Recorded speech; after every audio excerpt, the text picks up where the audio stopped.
देखिए, पाकिस्तान और इंडिया के दरमियान रुकवाने की हद तक तो मैं समझता हूँ कि पाकिस्तान की तरफ से जो सदर ट्रंप को जो नोबेल इनाम देने की सिफारिश की गई है, ये तो दुरुस्त है, क्योंकि ये अगर जंग ना रोकी जाती तो ना सिर्फ पूरा खिता बल्कि पूरी दुनिया इसकी लपेट में आ सकती थी, क्योंकि दोनों जो हैं, पाकिस्तान और भारत दोनों जोहरी ममालिक हैं, एटमी कुव्वत हैं, तो फिर इसके असरात जो हैं वो बढ़ सकते थे। लेकिन और दूसरा अगर देखें तो ट्रंप साहब जो हैं वो तो लगता है कि वो तो इस हवाले से बहुत ख्वाहिशमंद हैं कि उन्हें नोबेल इनाम ज़रूर मिलना चाहिए, लेकिन उन्हें ये भी यकीन है कि मुझे नोबेल इनाम जो है वो देगा कोई नहीं। और इससे पहले 4 अमरीकी सदूर जो हैं उनको नोबेल इनाम अमन के लिए मिल चुका है। लेकिन जो इस हवाले से सवालात हैं, सबसे बड़ा सवाल जो है वो तो इस वक्त जो जंग जारी है ईरान और इसराइल के दरमियान, इस जंग के हवाले से उनका जो किरदार है उस पर भी बहुत बड़ा सवाल है। और इसके साथ यूक्रेन और सबसे बढ़कर जो गजा के अंदर जो इसराइल ने जो वहाँ पर मुजालम जो है वो ढाए जा रहे हैं फ़लस्तीनियों पर, ये मैं समझता हूँ कि इस हवाले से भी जो है वो सदर ट्रंप को नोबेल इनाम देने के हवाले से जो है वो सवालात बहुत ज़्यादा हैं। देखिए, दूसरी तरफ जो OIC का मामला है कि OIC जो है वो बज़ाहिर जो सूरत हाल है उसमें एक गैर फ़ाल जो है वो अदारा हमें नज़र आता है, क्योंकि इस अदारे की ना तो कोई उस तरह नेटो की तर्ज पर कोई इसकी कोई अस्करी और फौजी हैसियत है, और ना इसका कोई उस तरह जो है वो मौसर जो है इसका कोई जो बैनुल अक़वामी सतह पर असर है वो हमें माजी करीब में नज़र नहीं आता। जबकि ये वही OIC है जो OIC की दूसरी सरबराही कॉन्फ्रेंस जो लाहौर में हुई, पाकिस्तान में हुई, उस कॉन्फ्रेंस में जुल्फ़िकार अली भुट्टो जब चेयरमैन थे तो इसमें ये प्रपोजल जो है वो पेश की गई थी कि OIC को एक मौसर अदारा बनाने के लिए इस अदारे के तहत जो है तमाम मुस्लिम ममालिक की एक खारजा पॉलिसी होनी चाहिए। OIC को एक इक़्तिसादी और मुआशी जो है एक प्लेटफार्म होना चाहिए, और OIC को नेटो की तर्ज पर एक दफाई और फौजी जो कुव्वत है वो भी होना चाहिए। लेकिन इस तजवीज़ देने वाले जो उस वक्त के मुस्लिम ममालिक के सरबराहान थे, उनके साथ जो फिर सलूक हुआ उनका वो सबके सामने है कि एक एक करके जुल्फ़िकार अली भुट्टो से लेकर एक एक करके जो उस वक्त के मौसर जो बड़े मुस्लिम ममालिक के जो हुक्मरान थे उनको किस तरह जो है मंजरनामे से हटाया गया। तो इस तरह जो है वो कोई लंबी चौड़ी उम्मीदें जो है OIC से जो है वो नहीं रखी जा सकती। और दूसरा जो अक़वाम मुत्तहिदा है और सलामती कौंसिल है, ये जो अदारे हैं ये भी बेनकाब हुए हैं, और ये जो बैनुल अक़वामी जो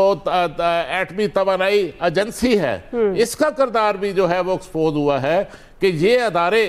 जो हैं वो जंग जो है उसको रुकवाने में नाकाम रहे हैं। और अभी देखिए कि जो सलामती कौंसिल का इजलास हुआ वो बेनतीजा ख़त्म हुआ है। लेकिन इसके बावजूद मैं समझता हूँ कि जो सफारती कोशिश जारी है, और ख़ास तौर पर पाकिस्तान का जो एक किरदार इस हवाले से नज़र आ रहा है, उसमें पाकिस्तान की कोशिश है कि इस जंग के अंदर ख़ास तौर पर अमेरिका जो है वो इसमें शामिल ना हो। चीन भी यही चाहता है, रूस भी यही चाहता है, दीगर खित्ते के ममालिक भी यही चाहते हैं। और इसमें मैं समझता हूँ कि बड़ी हद तक आज जब हमारे फील्ड मार्शल की मुलाकात हुई सदर ट्रंप के साथ, तो उसके बाद उनका लहजा जो है वो तब्दील होता हुआ नजर आया, और 2 हफ्ते के लिए जो है फिर जो है अमेरिका ने ईरान के हवाले से अपना जो फैसला था उसको मौखर कर दिया। सही ठीक है शकील अंजुम साहब, क्योंकि ये आगे चलकर हम बात करेंगे कि अब अमेरिका का स्टैंड क्या हो सकता है, क्या वो इस जंग का हिस्सा बन सकता है या इस जंग को अल्टीमेटली रुकवा सकता है या क्या करेगा, क्या ख़ास तौर पर जंग को लेकर अमेरिका का किरदार होगा। शकील अंजुम साहब, एक तो ये नोबेल پرائز پر آپ کامنٹ کر دیجیے گا. دوسرا جو خاص طور پر ہم بات کر رہے ہیں پرائم منسٹر کے بیان کے حوالے سے کہ پاکستان مڈل ایسٹ میں مثبت کردار ادا کرنے کے لیے تیار ہے, تو کتنا مؤثر ثابت ہو سکتا ہے پاکستان کا رول؟ دیکھیں تو جو پاک بھارت جنگ تھی اور جس طریقے سے جنگ شروع ہوئی اور پھر پاکستان نے جس انداز سے جواب دیا, تو پھر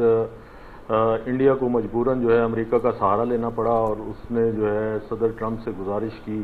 کہ مجھے اس جنگ سے بچایا جائے, اور پھر پاکستان نے فوری طور پر جو ہے وہ سیز فائر کا اعلان کیا. تو میرا یہ خیال ہے کہ اس حوالے سے جو ڈونلڈ ٹرمپ ہیں ان کا دنیا میں امن کے حوالے سے کردار تو موجود ہے. وہ چاہتے ہیں کہ دنیا میں جنگیں نہ ہوں اور دنیا پرامن طریقے سے جو ہے وہ زندگی گزارے. اسی طرح روس اور یوکرائن کے حوالے سے بھی انہوں نے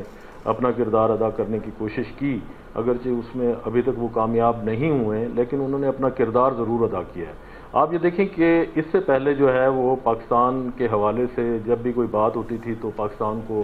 ایک دہشت گرد ملک کے طور پر جو ہے وہ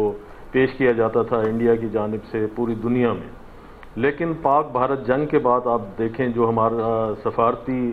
وفد گیا اور انڈیا کا گیا, اس میں زمین آسمان کا فرق ہے. دنیا نے جو ہمارے وفد کو پذیرائی دی اور انڈیا کا جو وفد تھا اس کو سیریس ہی نہیں لیا. اور اس کے حوالے سے خاص طور پر جو کشمیر کا مسئلہ ہے وہ بھی لائم لائٹ میں آیا ہے, اس پر بھی بات چیت شروع ہوئی ہے.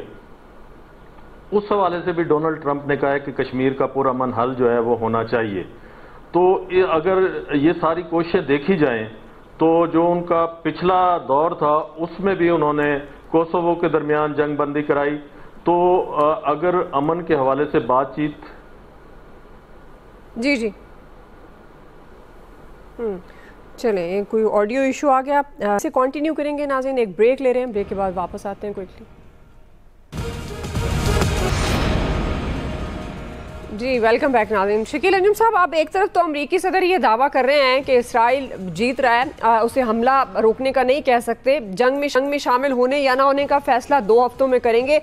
ساتھ وہ یہ بھی کہتے ہیں کہ اسرائیل کے پاس اتنی صلاحیت نہیں ہے کہ وہ ایران کے جوہری پروگرام کو ختم کر سکے. تو اس بیان سے آپ کو کیا لگتا ہے کہ امریکہ جنگ میں شامل ہو سکتا ہے براہ راست؟ دیکھیں امریکہ کی کوشش یہی ہے کہ اپنے آپ کو اب تک اس نے جنگ سے دور رکھا ہے, لیکن اس نے اس کے ساتھ ساتھ تیاری بھی کی ہے کہ اگر جس طریقے سے ایران نے اعلان کیا تھا کہ اگر امریکہ اس جنگ میں آتا ہے تو پھر اس کے جو فوجی اڈے ہیں ان کو بھی نشانہ بنایا جائے گا. لیکن دوسری طرف آپ یہ دیکھیں کہ نیتن یاہو کی کوشش ہے کہ کسی نہ کسی طریقے سے امریکہ کو جو ہے اس جنگ میں شامل کیا جائے, کیونکہ اس کو اس بات کا اب اچھی طرح احساس ہے کہ وہ اکیلے یہ جنگ نہیں لڑ سکتا. اور جو یورپی یونین ہے, آپ یہ دیکھیں کہ انہوں نے بھی جو کل ہوا ہے جنیوا میں, انہوں نے بھی یہی کہا ہے کہ مذاکرات کو جاری رکھا جائے گا. جو وزیر خارجہ تھے عباس عراقچی, ان کے ساتھ جو وزراء خارجہ کا اجلاس ہوا, اور جو برطانوی وزیر خارجہ ہیں ڈیوڈ, انہوں نے بھی کہا کہ ابھی جو ہے 2 ہفتوں تک مذاکرات کی کھڑکی کھلی ہے.